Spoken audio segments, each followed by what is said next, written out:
अस्सलाम वालेकुम व्यूअर्स, क्या हाल है आप सब? क्या हो बिल्कुल ठीक होंगे। Welcome back to my channel. तो जी यहाँ मैं बना रही हूँ जिंगर बर्गर। और जिंगर बर्गर के लिए मैंने ये 2 थाई के पीस ले लिए हैं और इसको मैं बिल्कुल फ्लैट कर लूँगी। और इसके बाद ये मैंने 2 रख लिए हैं और इसके साथ में मैंने वो ले लिया है, एक ऑयस्टर सॉस ले लिया है मैंने 1 टेबल स्पून मैंने सिरका लिया है। कि मैंने 2 थाई के पीस का इंग्रेडिएंट्स बता रही हूँ। 1 टेबल स्पून मैंने वो लिया है सोया सॉस और 1 टेबल स्पून भर के मैंने लिया है हॉट सॉस और हाफ़ कप मैंने यहाँ पे दूध ले लिया है। 1 टेबल स्पून कुटी हुई लाल मिर्च ले ली हैं। 1 टीस्पून लहसुन का पाउडर ले लिया है। 1 टीस्पून नमक ले लिया है, आप अपने हिसाब से ले सकते हैं। 1/4 टीस्पून काली मिर्च का पाउडर ले लिया है और 1 टीस्पून चिकन पाउडर ले लिया है। और बस अब मैं ये सब चीज़ें इसके अंदर डाल दूँगी। ये मैंने सिरका डाल दिया है, ये वॉइस्टरशायर सॉस डाल दिया है। ये ऑप्शनल है, अगर आपके पास ना हो तो ना ही डालें।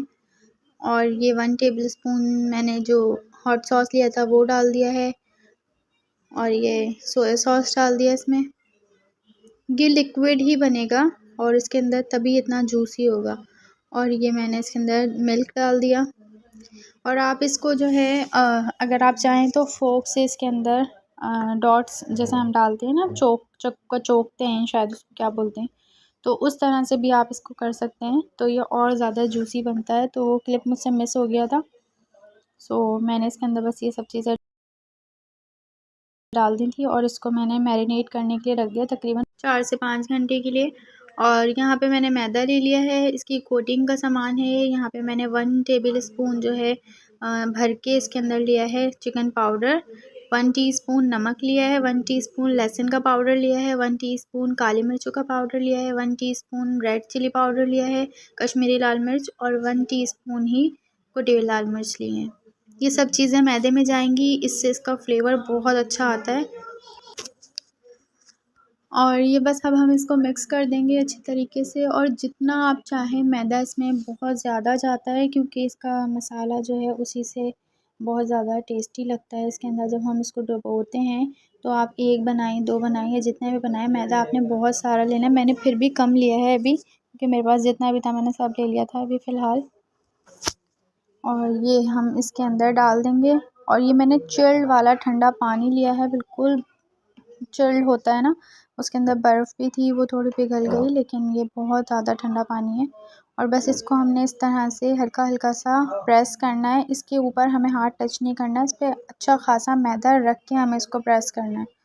और बस इस तरह से हम हल्के-हल्के हाथ से इसको प्रेस करेंगे ताकि इसके क्रम्स बहुत अच्छे बनेंगे। और ये बिल्कुल KFC स्टाइल की चिकन बनती है। आप लोग यकीन नहीं करेंगे, अगर आप लोग एक दफ़ा ट्राई करेंगे तो आपको ख़ुद अंदाज़ा हो जाएगा कि ये कितने अच्छे क्रम्स और इसका फ्लेवर भी कितना अच्छा होता है। और इतनी जूसी चिकन होती है ये, क्योंकि जब हमने इसमें मिल्क डाला था तो ये उससे अंदर तक से ये जूसी और बहुत ही ज़्यादा टेंडर बनती है। तो बस ये होने के बाद तकरीबन आपने इसको 12 से 13 सेकंड के लिए इसको पानी के अंदर डिप रखना है और फिर इसको बिल्कुल अलग से उठाकर वापस हमें मैदे में कोट करना है, जैसे हमने फ़र्स्ट टाइम किया था।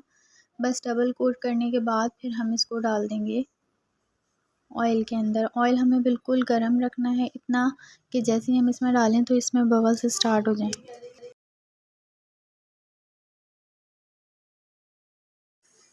और बस इसी तरह से दूसरा वाला भी मैं ऐसे ही कर लूँगी। और अगर ये आप मिक्सचर जो मैंने बनाया था मिल्क और बाकी सारे इंग्रेडिएंट्स का, तो अगर ये आपके पास बच जाए तो इसे वेस्ट नहीं करिएगा। इसके अंदर हम जो है बहुत अच्छे क्लब सैंडविचेस भी बना सकते हैं। तो ये मैं वेस्ट नहीं करूँगी, इसको मैं जो है नेक्स्ट रेसिपी में यूज़ करूँगी। तो मैंने इसको वेस्ट नहीं किया, लेकिन इसको फ़ौरन यूज़ कर लें। इसको रखने से ये ख़राब हो सकता है क्योंकि इसमें मिल्क भी ऐड हुआ हुआ है। तो बस ये जो भी मिक्सचर इसका बचा था, इसके अंदर मैं और चिकन भी डाल के रख दूँगी और फिर उसको बाद में मैं नेक्स्ट रेसिपी में दिखाऊँगी। तो बस इस तरह से हमने इसको फ्राई कर लिया है। और आपने फ्राई जो है बहुत ज़्यादा ऑयल में करना है ताकि ये अंदर से डीप फ्राई हो बिल्कुल। और कोई गहरे बर्तन में करिएगा फ्राई, लेकिन मेरा ये काफ़ी गहरा है तो इसलिए मैंने इसी में कर लिया था। और ये मुझे बहुत ज़्यादा पसंद है अपना, वरना ये इतना कोई ख़ास नहीं है देखने में, लेकिन ये इतना गहरा और इतना कंफर्टेबल है पकड़ने में और उसमें, तो इसलिए मैं यही वाला जो है फ्राई पैन यूज़ करती हूँ। सो बस इस तरह से ये फ्राई हो चुके हैं। देखें कितना खूबसूरत इस पर कलर आया है और बिल्कुल अंदर से ये पक चुके हैं। पहले मैंने इसको स्टार्ट में फुल आंच पर रखा था ताकि ये क्रिस्पी रहें, और फिर थोड़ी सी मैंने मीडियम आंच कर दी थी इसकी। ये देखें कितने क्रिस्पी हैं ये अभी भी, और इसके क्रम्स चेक करें सिर्फ। तो बस अब हम इसे असेंबल करेंगे। तो यहाँ पे मैंने सिंपल मेयोनीज़ लगा दी है। गोभी मेरे पास थी नहीं इस वक्त, वरना मैं गोभी की भी सैलड ज़रूर बनाती हूँ उसके अंदर, लेकिन मिली नहीं थी मुझे, तो मैंने फिर उसके बगैर ही ज़िंगर बना लिए, वरना मैं इसके अंदर ही उसको यूज़ कर लेती हूँ, तो उसमें अलग से खाने से ज़्यादा वो बहुत अच्छी लगती है, लेकिन वो मुझे मिली नहीं थी तो मैंने ऐसे ही बना लिया था।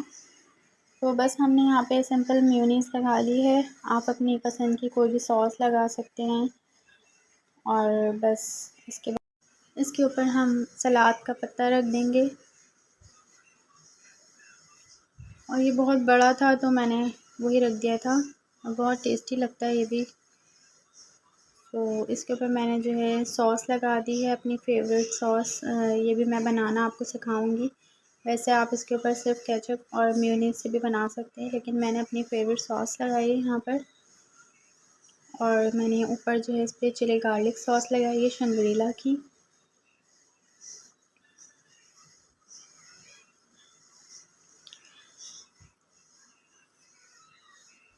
और ये जो है बर्गर हमारा रेडी हो गया है।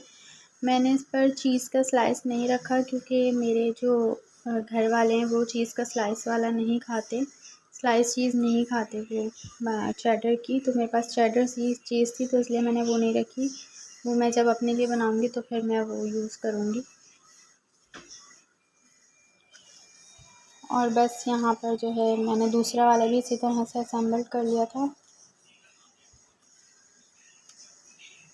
और ये फ्राइड चिकन अगर आप ऐसे भी बनाना चाहें तो ये बहुत ज़्यादा टेस्टी लगती है। आप अगर बर्गर्स में ना भी बनाएं तो ये रेसिपी सेम जो है बिल्कुल KFC वाला टच देती है। और अगर आप इसको ऐसे ही बनाकर खाएंगे, ड्रम स्टिक्स में बनाएंगे, तो भी ये बहुत टेस्टी लगते हैं। बिल्कुल KFC वाला टेस्ट होता है इसके अंदर।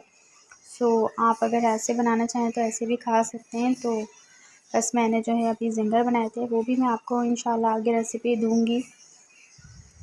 तो ये यहाँ पर हमारे ज़िंगर तैयार हो चुके हैं। तो चलिए जी वीडियो को एंड करते हैं। अगर मेरी ज़िंगर बर्गर्स की रेसिपी पसंद आई हो तो इसे ज़रूर शेयर कीजिएगा। और इसके क्रम्स आप सिर्फ चेक करें कि इतने क्रिस्पी क्रम्स थे कि ये बात तक भी जो है ये क्रिस्पी ही रहते हैं। सो जल्दी से वीडियो को लाइक कर दें, कमेंट करें अच्छे अच्छे से, और वीडियो को शेयर करें अपने फ्रेंड्स एंड फैमिली में। इंशाल्लाह फिर नेक्स्ट वीडियो में मिलते हैं। अल्लाह हाफ़िज़।